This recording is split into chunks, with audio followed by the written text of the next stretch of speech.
So she was a writer, she's a poet, and she was publishing big time at the time, right? In Shanghai. So I think that laid the foundation eventually for her to participate in 1986. So she went to Shanghai Medical University in 1984. 1986, she started to be one of the key student leaders to lead the students go on the street and protest against CCP.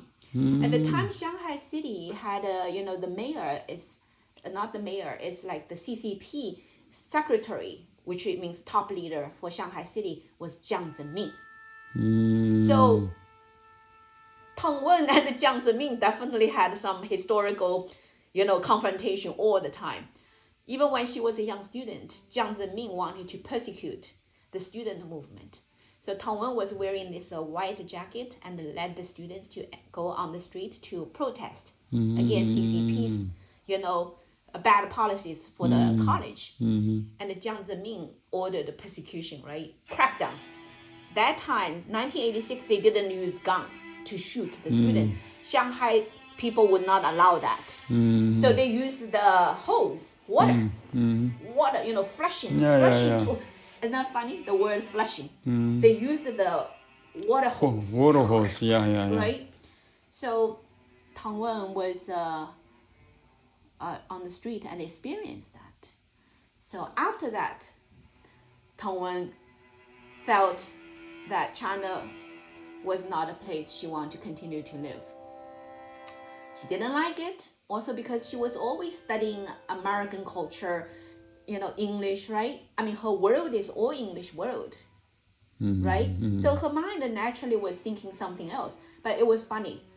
1986, summertime, Tongwen returned to Wuxi City. She was very quiet. She didn't want to talk to anybody because, there was a crackdown, right?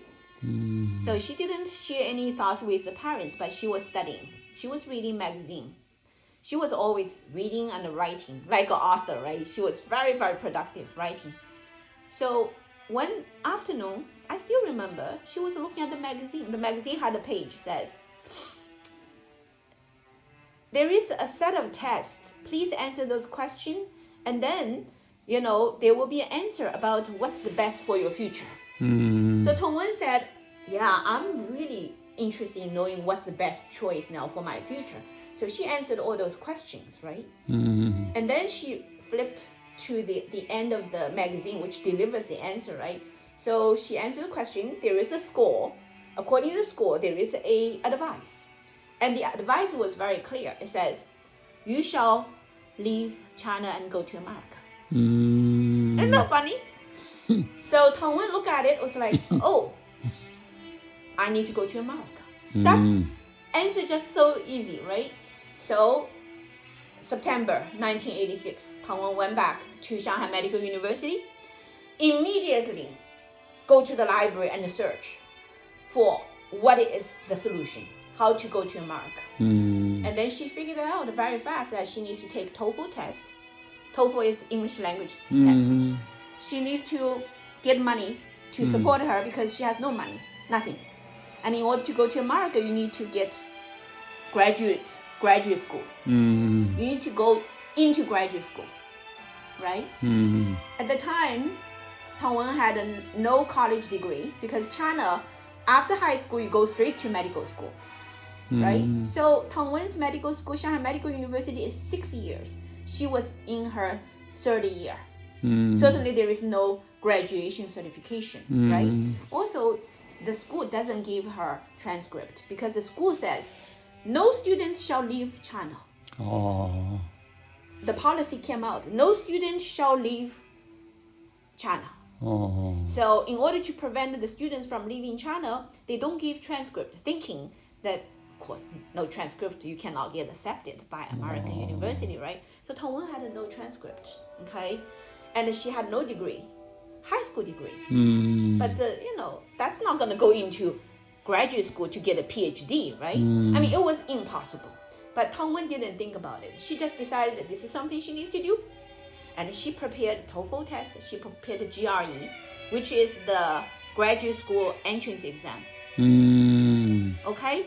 And then, she had to go do all the classes. For the medical school, the last 2 years is very intense because they're going to start to go into the hospitals to do rotations, to become specialized in certain areas of medicine. And life was very busy, but she was listening to the lecture, reciting English words underneath, taking the tests of the medical school, all did very well, but in the same time go take TOEFL and GRE test. And she got 600 score for TOEFL. Like the whole test, right? If you did everything right, you're 600, right? Tongwen got 600 for TOEFL.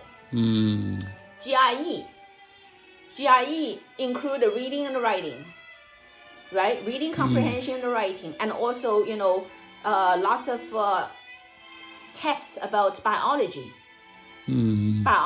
right? So because she applied for biology section, so she had this. And at the time was like 4 sections, 2,400 is for score. She pretty much almost 2,000.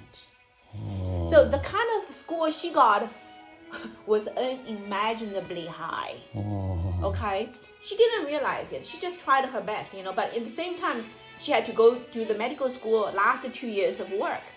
So very amazing. Now when I look back, it was almost like a miracle, right? She did all that. She went to the library. She learned how to apply for graduate school. Nobody taught her. She learned how to apply for graduate school. She, sent out the information to the graduate schools, right?